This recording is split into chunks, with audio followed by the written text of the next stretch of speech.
Bismillahirrahmanirrahim. Assalamualaikum friends, welcome back to the latest transfer episode that we have for you guys for Football Gupshup.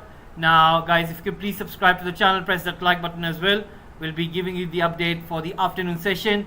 Now there has been so much happening since morning. It has been full of transfer news and so many things are happening at this moment.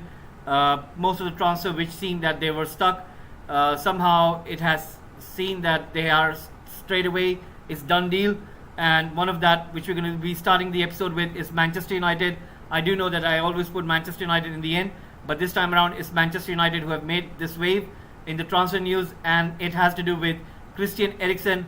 Remember guys, Christian Eriksen, who had a heart attack on the playground while he was playing Euro 2020 in 2021. Now he played for Brentford for 6 months, and remember that he had a renewal contract with Brentford, but somehow Manchester United were looking into him as well, and Erik ten Hag knows him from Ajax days, and Erik ten Hag thinks that he's the perfect player to come and play into Manchester United, specifically what he is trying to do over here with United. Now Christian Eriksen, he has signed about a 3-year deal with Manchester United, and it seems that Christian Eriksen will be playing in the midfield. I'm certain that he has spoken to Erik ten Hag about where will he get to play, because right now in terms of social media, the fans are discussing, will he be a replacement for Bruno Fernandes? Which position will he play? Will he occupy number 10 position? Will he play right behind the striker? Because remember guys, there are so many players who could play in that position. Bruno Fernandes, Donny van de Beek.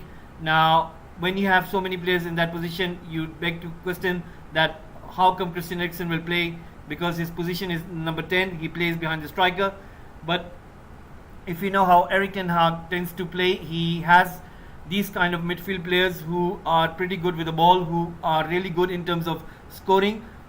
He tends to play with 2 of them, so you could say that he could play as a number 8, whereas he will play with 1 holding midfielder.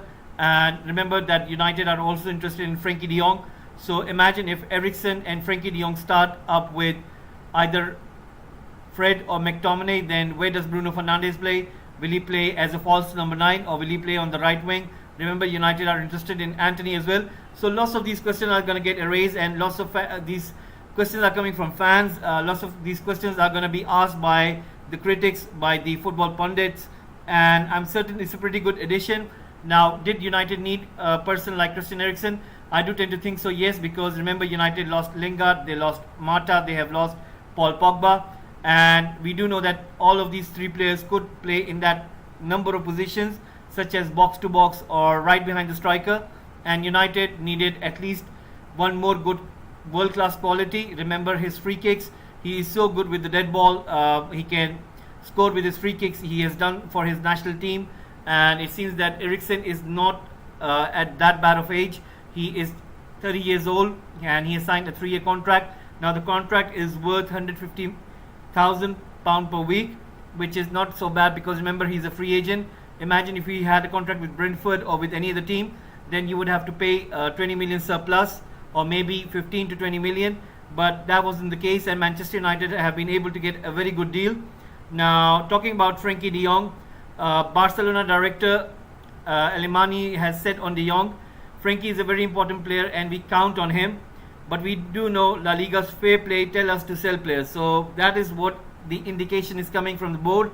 They want to sell the player, and they are kind of indicating him that, listen mate, you need to go, you need to leave this club, you need to think for the better of this club, and for that, if you are getting sold, you need to accept that.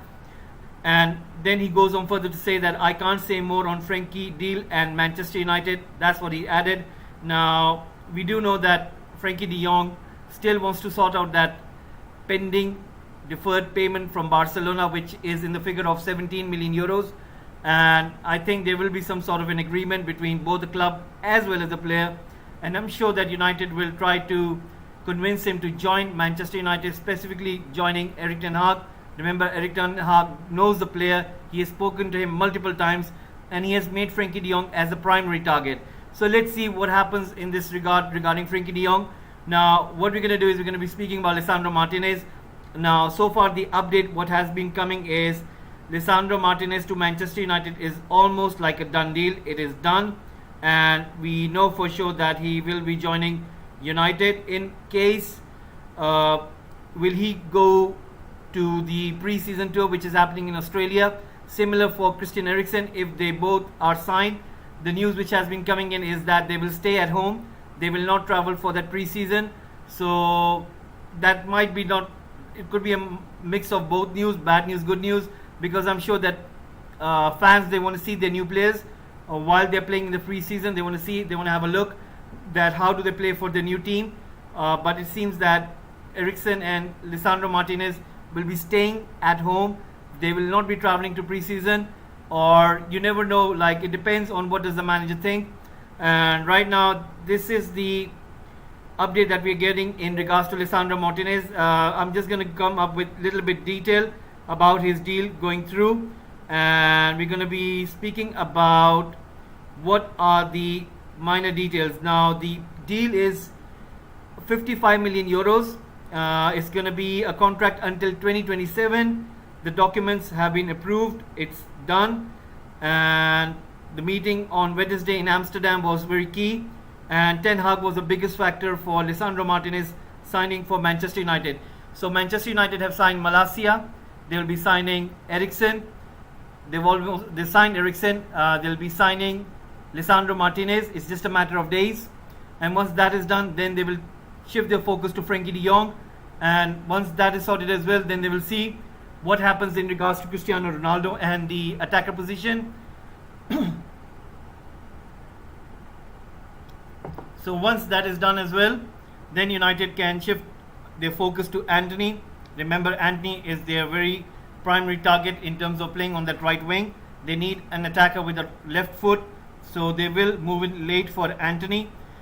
Now this is the news so far we have for United. What we're going to do is we're going to move over towards Barcelona, and we're going to speak about Barcelona.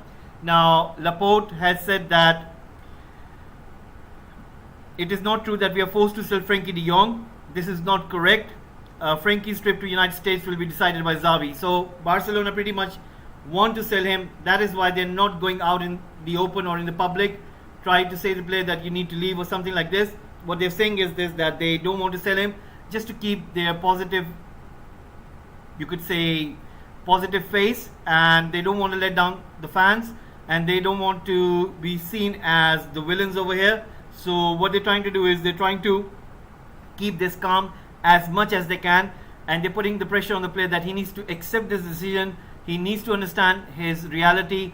These are the circumstances of what has happened so far, even though he's not to be blamed, but that are the repercussions of what has happened in Barcelona for the last period of good 3 to 4 years. Now Frankie de Jong needs to understand that Barcelona are signing new players. They have signed Rafinha, they want to sign Lewandowski, they want to sign Jules Koundé. Remember, they were interested in Bernardo Silva. Now when a club are going for players and they have financial crisis, of course they're going to sell their best players, of course they're going to sell some of their assets. And he thinks that the Barcelona is a dream club, and he's been let down by the club. I think he needs to understand and accept that point, that Barcelona do not want him and he's not wanted. So for that reason, he needs to let go of that. He needs to look for the new pastures. Maybe that is the reason that his representatives are speaking to Manchester United and starting to speak some sense into him, that you know what, Barcelona don't need you, they don't want you. You should go and play for the team who want you, who values you, who would be thinking of you as a very, very important player, and that will give you the position which you're looking for, the recognition. And I think that Frankie de Jong will slowly understand that it's just a matter of those financial issues with Barcelona regarding the wages. There was a deferred payment agreement between the club and the player. Barcelona need to pay 17 million euros to Frankie de Jong, which he is being owed, and once that is sorted, then we will see some movement happening in regards to that Manchester United move. Now in terms of Lewandowski, this is what Laporta has to say. FC Bayern have not responded yet to our proposal, but I won't say any more, so I am sorry. Now what he is trying to emphasize over here is this, that he doesn't want to upset Bayern Munich. They have made a bid, they are expecting Bayern Munich to give an answer, to give a response.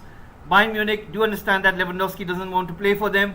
They have accepted this. They are themselves looking for players playing in other positions, and they think that it's better to get some money out of this and then reinvest that money into some other area. And Bayern Munich do understand that, but they don't want to sell him on cheap. That is why they are trying to get as much as they can from this Lewandowski deal with Barcelona. Now, in regards to Barcelona, they have already signed Dembele, who will have a 100 million release clause in his contract. He has signed a new contract until 2024, so that's a 2-year contract, and he is in Xavi plans, and Xavi really values him and he thinks he's a really good player. So let's see what goes on that front. And in terms of other news, we're going to be speaking about PSG as well. Remember guys, PSG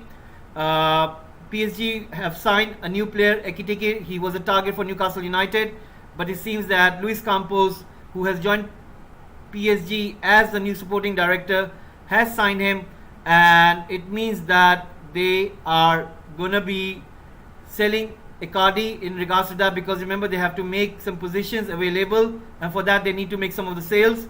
But Ekitike has been signed. Remember, there was an agreement between Newcastle United and Ekiteke's camp, but for some reason it fell through, and Reims were really happy to sell him to Newcastle United, but the deal didn't go through, and medical is already scheduled. It's going to be a fee of 30 million euros plus some add-ons, and Luis Campos wants to complete this deal. Once he's done with this, he will move on to the next one, which is Renato Sanchez.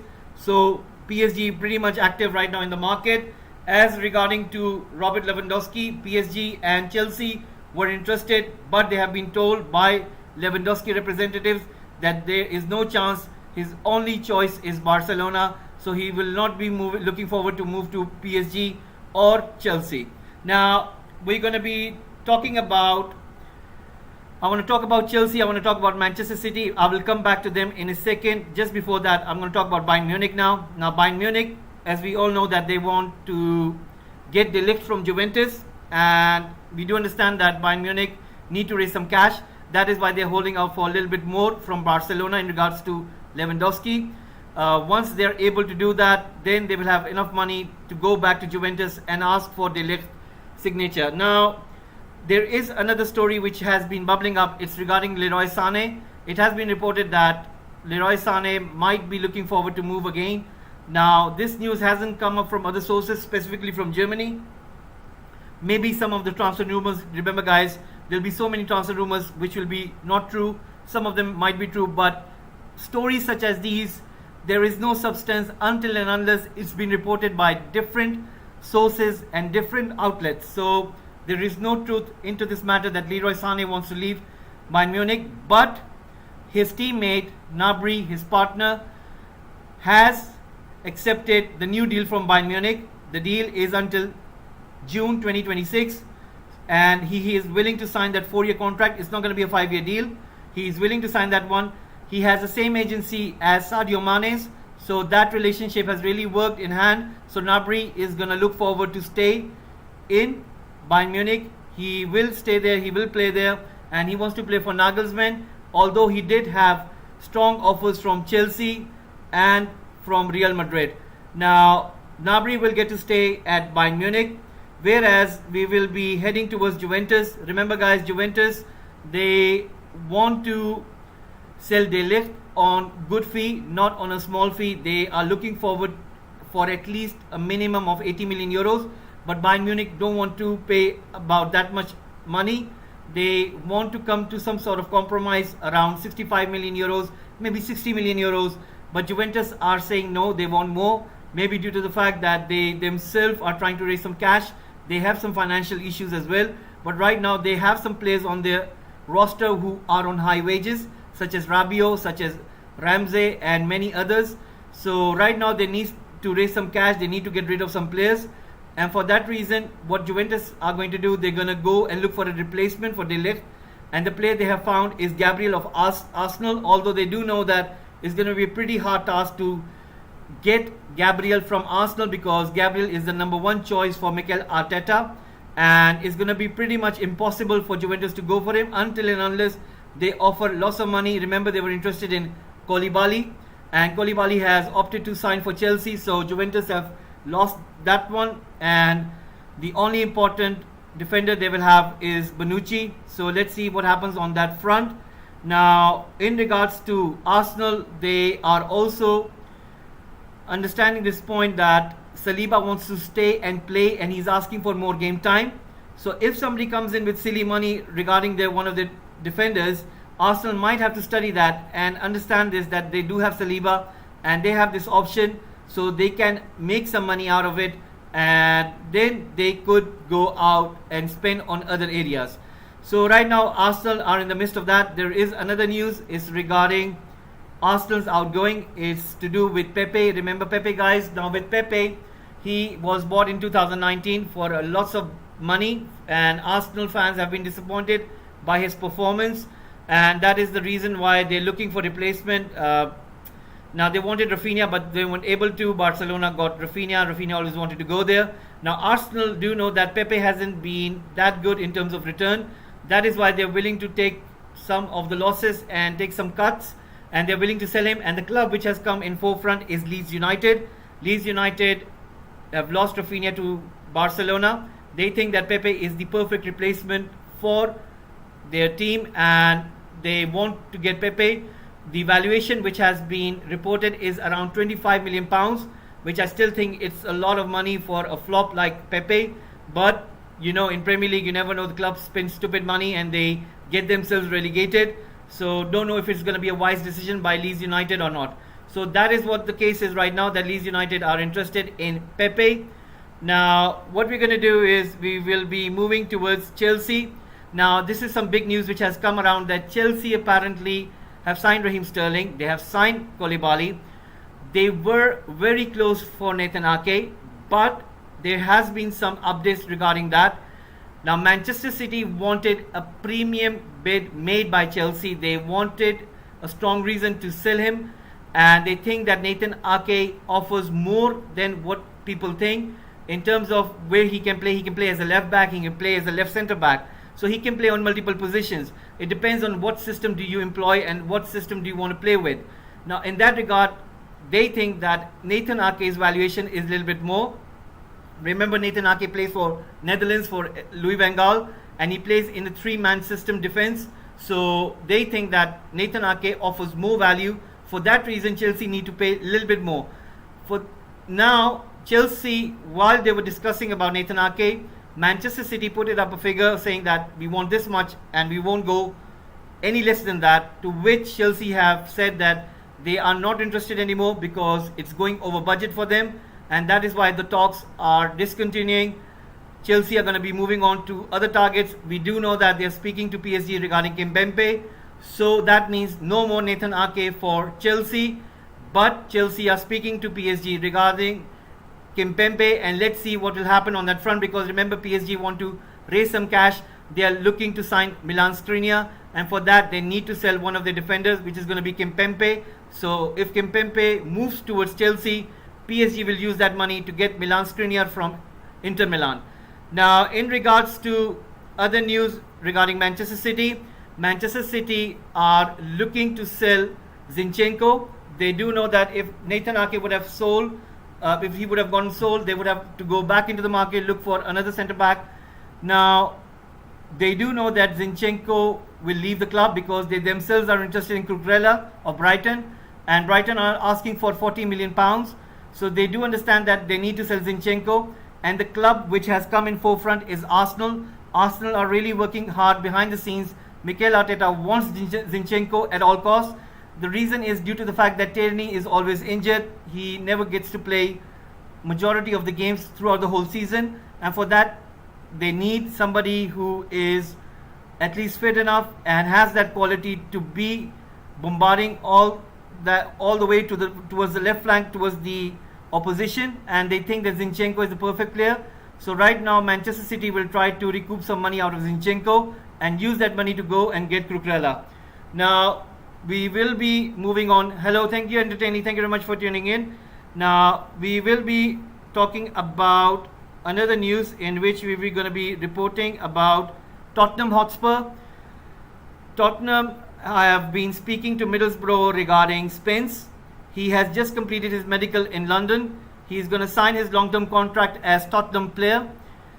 He is just waiting for the fine details and official contracts. So Middlesbrough will receive 12.5 million as a fixed fee, whereas the rest of 7.5 million are going to be add-ons. So Antonio Conte working pretty hard to get these deals done over the line so that he could make his squad ready and available for the next campaign. We do know that Tottenham are still in the transfer market. They're just waiting out for the right moves. There will be some outgoings as well. So let's wait and see, because remember, they got Dembele, they've got the likes of Harry Winks, they've got the likes of Reguilon. They want to sell these players. Once they sell these players, they're going to recoup the money, and then they will see in the market what's available, and they might go back into the market. Now guys, these are the updates we have so far. For now, I sure that I haven't missed out on anything. Did report everything that we have so far. I'm sure that there are many other clubs whose news we want to give. There is a Newcastle United one. I'm just waiting out. I just want to check before I give the Newcastle United one. And let me see if there is any other. None whatsoever. Alright, okay. Now we're going to talk about Newcastle United. With Newcastle United, the problem over here is that Newcastle United were looking at various transfer targets.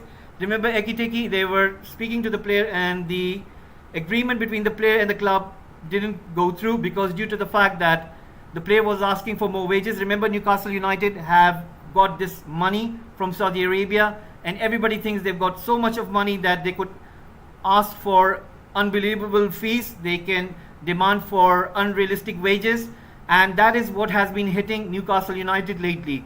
For whatever place they go, they are being given such kind of valuations which are unrealistic. Now we do know that Newcastle United were interested in Moussa Diaby. We do know that they were interested in Ekiteke. They were interested in Alexander Isak. But what has happened is they are not going to go through any of these deals, because due to the fact, I was reading this article and this is what has happened. Apparently they are asking for lots of silly money. Now Newcastle United were willing to offer £50 million for Alexander Isak to Real Sociedad, but Real Sociedad rejected that and said that they need the full release clause, which is £76 million. That is a lot of money for Newcastle United. They didn't want to go through, and plus the player wanted a bigger wage. Newcastle United moved away from that, and they're looking for other targets now. Same as for Moussa Diaby, they went to Leverkusen, they asked for a figure. Leverkusen came back with a £60 million fee, which was again a very big and huge fee. Newcastle United wanted to discuss and bring that fee a little bit lower, but Leverkusen weren't making any sort of compromise. And speaking to the player was himself saying to be that he wants to be the highest earner in Newcastle United. Remember, Kieran Trippier is on 110k per week. He demanded that he wanted to be the highest earner, which again Newcastle United were put off, and they thought that this is unrealistic. Now these are the problems that Eddie Howe and Newcastle United are facing. They're moving away from these targets and they're looking for some other players. So let's see what do Newcastle United do, and hopefully we'll be getting more stories as lately we go into the transfer market. Now for Leicester City, there has been no update. Southampton were busy, they did some acquisitions. Brentford, they have been looking into the market and they're pretty much well calculated. As regards to West Ham United, they are still working on some of the transfers. They are still speaking to Jesse Lingard. And in other news, so far there has been no update so far. I hope by tonight's evening session there will be more news to be reported. So guys, please do subscribe to the channel, press that like button. Please do share this channel with your friends who are into football, and I'm looking very much forward to your support. I'm trying to grow this channel on YouTube platform. I won't be able to do it without you guys' support. So please guys, do subscribe, share this channel with your friends on different social media platforms, on Twitter, on Facebook, on WhatsApp. It will be really lovely if you guys can help me by growing this channel on this YouTube platform. I'll be really thankful to you, and I'll be tuning in by 8 p.m. between 8 p.m. and 9 p.m. for the evening session. So I'll be waiting for those transfer updates. As soon as those happens, I'll be giving you those updates for the evening session. So I want to thank you very much once again. So please do subscribe, press that like button, and I'll see you in the evening. If you have any questions, there is a comment section. You can put in your suggestions. You can ask any question if you want to. and I'll be answering them. So I want to thank you very much for watching today, and I'll be joining you between 8 p.m. and 9 p.m. UK time. So hopefully you guys will be tuning in. Thank you very much for watching, and have a